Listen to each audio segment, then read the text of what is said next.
what it is. I mean, I speak very frankly. I say what's on my mind. I say what needs to be said. And sometimes, you know, it may rub somebody the wrong way, but I learned also in Mississippi that it's the hit dog that hollers. You know, if you throw a rock, you're going to know which dog got hit because it's going to be the one that says, ah!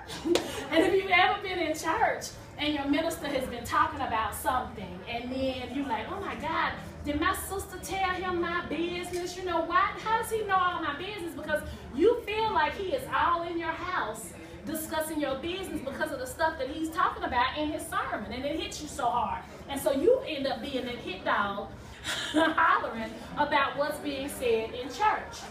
So, sometimes when I talk about things in my book, it seems like I have somewhat of a skewed perspective. But the reason that my perspective is skewed, and it may look a little one-sided, because I'm giving the perspective of a single woman who is also a single mother. And so my perspective is the only perspective that I have. I'm not in the shoes of a man. So I can't give a man's perspective on relationships, on the things that you go through as a single person. I can only give the perspective of a single woman. But if you read my PSAs, you will see that anything that I say can be flipped and used from the perspective of a man, and you can use that same relationship advice, that same single parenting advice, and you'll be able to use that in any situation at any given time. And then another thing is, as a woman, and since I've written this book especially, women come to me and they tell me all their business. When I tell you they tell me all their business, they tell me all their business.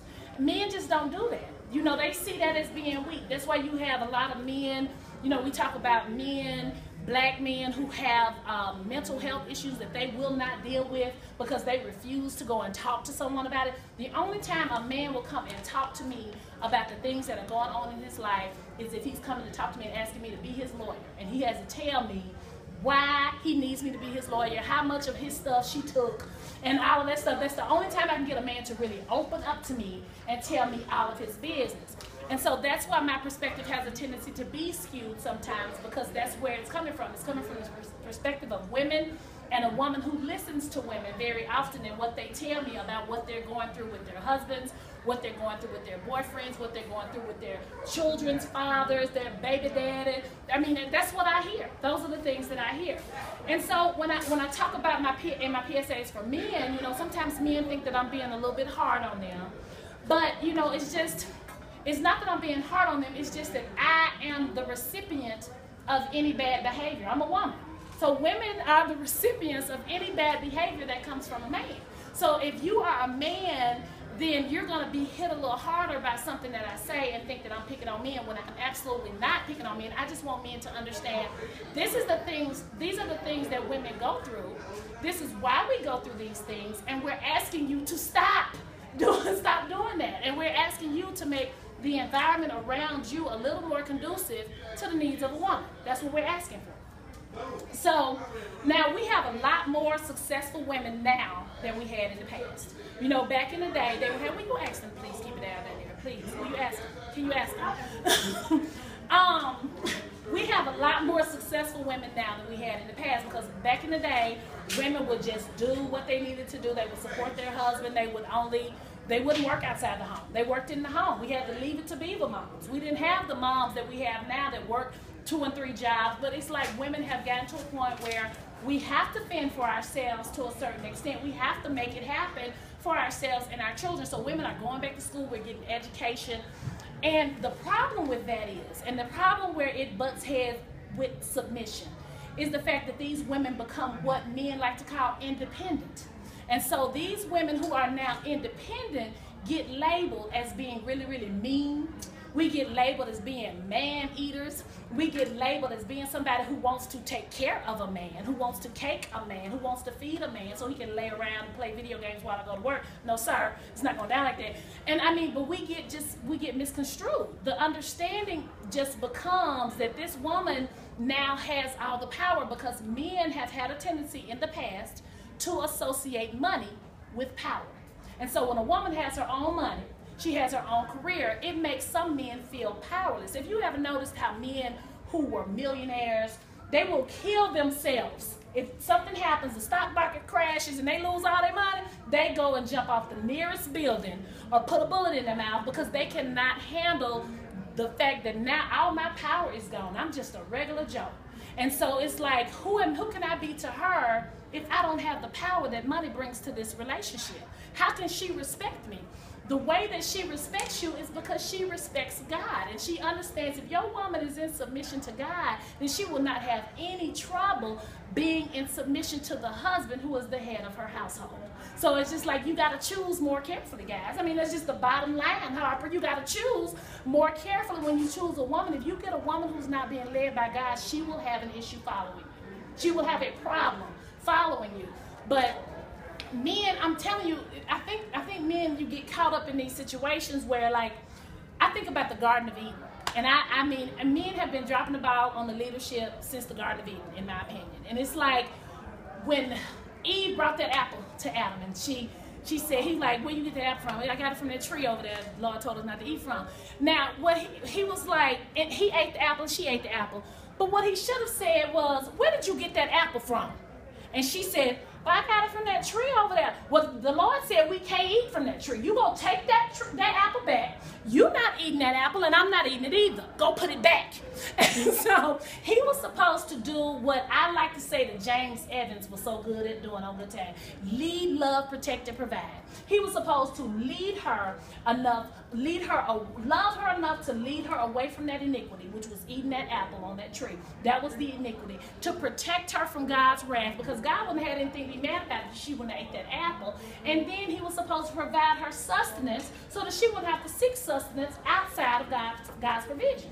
And that's what she ended up doing. And so that's how they ended up out having their fall from grace and having God being upset with them, and then we get punished. Because people always ask, if I had a time machine, I would just go back and tell my mom I love her one more time. I'm like, I told my mom I love her before she died. I'm like, I don't need no time. If I have a time machine, I would go back. I would tell Eve, let me tell you something else. If you don't put that apple down, 15 hours of labor in a C-section, I would tell Eve, let me tell you something. If you don't put that apple down, it's going to be me and you. It's going to be me and you. You ready? I'm ready, because she just, she did some things to us. Women who have had babies, we know what she did. Eve was wrong for that. She wrong. But what men have to understand, that even a woman who makes her own money, she can't make her own man. And so it's like men feel like if you don't have money, you don't have anything to offer a woman. But if you are a man, you have something to offer a woman who does not have one, because you are, in fact, a man. And so men just get lost in that, and they get caught up in superficial things, and they just forget about the substance. And that's because they end up looking for arm candy and eye candy. Somebody who looks good on their arm, somebody who looks good to their boys and all of that, and they forget about the heart candy. And then they end up having a woman who, at the end of the relationship, she wants all his money. And the reason that she wants all his money is because she has no substance in her heart, in her mind, and in her morals. And she has no sustenance outside of his money. So she wants all his money when the relationship is over. So, men, they're pretty girls who make their own money. So some of these men need to find some arm candy with some bank candy and some, some stuff. So when she gets ready to leave, or he gets ready to leave, the only thing she gonna want from you is your absence. Just bye. That's it. Just absence. So, but these men are always in these positions. I think about that basketball owner, that team owner. What was the Clippers? The guy that owned the Clippers, and he had that pretty girl on his arm, and she just ripped his world apart. She just ripped his world apart. And it's just like, I know that probably the things that he said are probably things that a lot of team owners say. A lot of people, officials in the NBA, probably say the exact same thing that Donald Sterling said, but it got out because the woman on his arm, I don't care if she was his assistant, his girlfriend, his busted baby, whatever she was to him, he needed to have somebody who he could trust. Somebody who was going to be on his side, who had some substance in her heart and in her mind, and who would know that if I mess him up, I'm messing me up. Because what he has is what I have, and what I have is what he has. And that's what I talked about in my radio show on Friday. I was talking about giving up your star status. Sometimes you have to balance that star status up, like when you join an all-star team, like when they make the basketball all-star teams, and then LeBron and Kobe all these point guards have to get together and decide that we're going to be a team. I'm going to have to stand down and give up a little bit of my star status so all of the stars can shine, because you're not the only star here anymore. You're the big baller, shot caller on your team, but now we got all the big ballers and shot callers on the team here. And I love sports analogies. I use them all the time because I talk about how guys try to, high school football players try to take 6A rules, high school 6A rules into the SEC. And then you have the SEC players who try to take the SEC rules and NCAA rules into the NFL. And it's like, you can't teach Tomlin and Sean Payton no trick plays. They've retired from the game. They're coaching now. You can't teach them anything. So you come in there with those little childish games, and you're going to end up getting played, and you're going to end up getting benched because you're not going to do it right because you cannot tell you. So that's what I talked about when I was talking about giving up your star status. And now, when I was talking about intimidation and successful women, one of my guy friends told me, he said, your problem is, because I've been single for 7 years, and he told me, he said, your problem is you intimidate men. That's what he said to me. He said, you intimidate men. And I was like, how am I responsible for somebody else's response to me? I mean, somebody might come in, I might walk in this room and they be like, I don't like them shoes she got on. I ain't got no control over how you feel about my shoes. Somebody might be sitting in here and they be like, I don't like black girls. And they may have a response to me about the fact that my skin color is not conducive to what they need for me to be to them.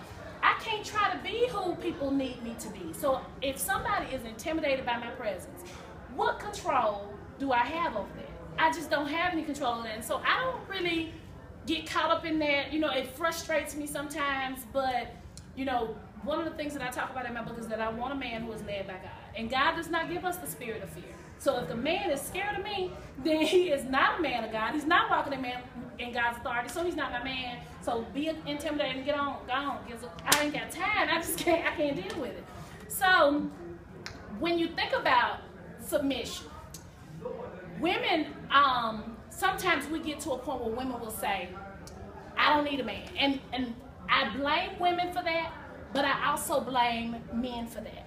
I blame both of us because it's both of our responsibilities to make sure that it happens and it happens the right way. Men have spread themselves so thinly. It's just like they won't be still. They won't see. It's like I have respect for men like my friend Calvin back here, who's been married to the same woman for, how long, 20 years? Have y'all been married 20 years yet? 20 years. They've been married for 20 years. They got 2 kids, got one going to college, and he's been still. He's been, it's just like, but men spread themselves so thinly. They got baby mama, they got busted baby down the street, and it's just like, back in the day, or in other countries, they would say you can have as many women as you can afford. But you work at Walmart. You work for the city. How many women can you afford? You ain't got no money. By the time your baby mama gets through taking that child support out of your check, you barely got enough to pay the mortgage. Your wife is working 2 jobs so that you can pay the mortgage. And you're spreading yourself so thinly that it's like if you have something that's really, really thick, and if you spread it out, then the intensity, like if you're painting, I'm not a painter, but I've seen people paint, and they try to pour too much water and dilute the paint, and then the paint doesn't do, that's why you have to put more than one coat of paint on to make it have the color that it's supposed to have, because you can't spread it too thinly. If you spread it too thinly, then you're going to end up with a mess, and it's going to devalue itself. It's not going to be as valuable, because when you use cheap paint, people who know how to paint know that if you use cheap paint, you're going to have to use more coats of paint than you would if you use some good quality paint. So